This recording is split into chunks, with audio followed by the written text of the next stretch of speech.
Bienvenue dans cette vidéo sur le channeling. Qu'est-ce que le channeling et comment on s'en sert pour récupérer les messages des guides? C'est ce dont je vais vous parler tout de suite. Mais avant, n'oubliez pas d'aller consulter l'onde cristalline, c'est le blog dans lequel vous avez une formation offerte pour savoir tout sur les dons de médium et chaman. Vous avez un défi psychique qui dure une semaine et qui vous permet de vous entraîner avec vos dons.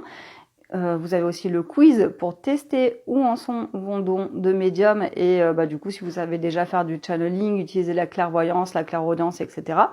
Et vous avez la possibilité avec le quiz de prendre une guidance par téléphone qui est offerte et qui vous permet de poser les questions à l'équipe et savoir où vous en êtes avec vos dons. Alors, le channeling en particulier, c'est un des dons qu'on peut réveiller en tant que médium et qui permet de se mettre en canal de l'énergie. Et ce canal d'énergie, en fait, quand il est activé, il va avec le troisième œil, évidemment, et votre taux vibratoire. Et quand ça s'active, comme c'est un canal, ça veut dire qu'il y a des choses qui peuvent passer dedans. La première chose qui peut passer dans ce canal, c'est de l'énergie subtile. Et donc, cette énergie qui passe dans le canal, dans la ligne des chakras, et qui rentre en général par le chakra couronne ou par le troisième œil ou par le chakra cœur, ça peut rentrer par différents endroits, ou par les pieds, par le chakra racine, eh bien ça vous permet déjà de faire circuler l'énergie cosmotellurique à l'intérieur de vous, dans les deux sens, et donc d'ouvrir les chakras et de récupérer d'autres dons. Donc ça, c'est un rôle du channeling, on n'y pense pas forcément, mais quand on se met en canal de lumière, on va ouvrir petit à petit de plus en plus les chakras et développer tous les autres dons.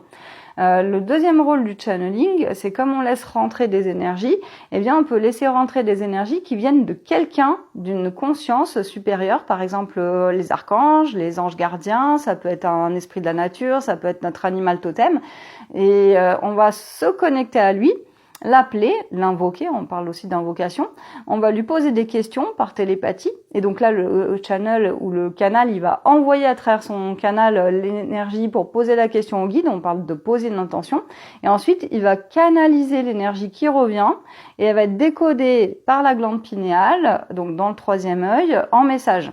Et donc ça, c'est vraiment l'utilisation du channeling qui est la plus connue, c'est celle qui nous permet de récupérer des messages, par exemple des guides.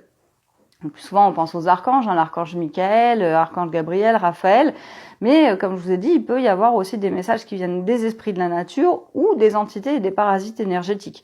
Alors là, quand on canalise l'énergie d'une entité, c'est moins agréable parce que forcément son énergie est négative, mais ça peut être indispensable. Par exemple, moi, en tant que médium, chaman, géobiologue, quand je vais harmoniser un lieu, s'il y a une entité qui est là, qui est un fantôme et qui est coincée, il va bien falloir que je fasse du channeling pour aller capter les messages, qu'elle m'explique pourquoi elle est là, depuis quand. Le dernier gîte que j'ai visité, il y avait une entité qui était là depuis la préhistoire, elle avait pris une coulée de boue, elle s'est fait ensevelir dans la coulée de boue, elle est morte, et elle est restée là, du coup, depuis la préhistoire, quand même, cette femme qui est tombée dans la coulée de boue. Donc, si j'avais pas la discussion avec elle, je pourrais pas savoir qu'est-ce qui la chagrine, qu'est-ce qui la bloque encore dans le plan du bas astral, entre deux, en fait, entre le monde des vivants et le monde de la lumière, et j'aurais pas pu faire son passage d'âme parce que j'aurais pas su, en fait, ce qu'elle voulait. Donc ça, le channeling, quand on communique avec les guides, avec les esprits de la nature, on peut leur poser des questions sur notre mission de vie, progresser avec nos dons. Si on communique plutôt avec les entités, ce sera pour faire du passage d'âme, par exemple, quand c'est des fantômes, et si c'est des entités de type parasite énergétique, l'idée c'est plutôt de les remettre dans le bas astral pour nettoyer, harmoniser un lieu. Vous voyez, le channeling, il a plusieurs objectifs et on peut aussi s'en servir pour tout simplement capter un message pour aider quelqu'un. Et à ce moment-là, c'est le channeling assez basique, classique que fait le médium pour passer des messages aux autres. Et après, on peut utiliser le channeling aussi pour communiquer entre humains, donc d'âme à âme. C'est notamment le cas, par exemple, quand on veut aller faire de l'exploration d'âme à âme, de nos vies antérieures, de nos lignées, quand on veut aller comprendre pourquoi une personne elle a des blocages, quelles sont ses croyances limitantes qui lui posent problème, et ça va servir par exemple quand on fait une séance chamanique à aller dialoguer avec l'âme de la personne sur laquelle on travaille et lui apporter tous les messages dont elle a besoin pour se libérer et pour avancer dans son chemin de vie. Donc le channeling, après, on pourrait voir d'autres objectifs comme par exemple de se remplir d'énergie et d'harmoniser les chakras, de les ouvrir et de recevoir en même temps les messages des guides pour nous.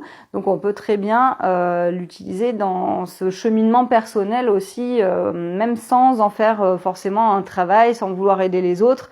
On peut juste utiliser le channeling pour soi, pour sa propre évolution tout simplement. Donc j'espère que cette vidéo vous a plu, qu'elle vous servira à mieux comprendre ce que c'est le channeling. Si vous voulez, vous pouvez regarder dès à présent donc la formation offerte qui dure 2h30, qui est sur mon site L'Onde Cristalline, et vous avez aussi plein d'autres articles de blog qui concernent les dons de médium, les symptômes qui s'activent quand on découvre ces dons de médium. Il y a aussi des vidéos sur le troisième œil avec des exercices pour l'ouvrir.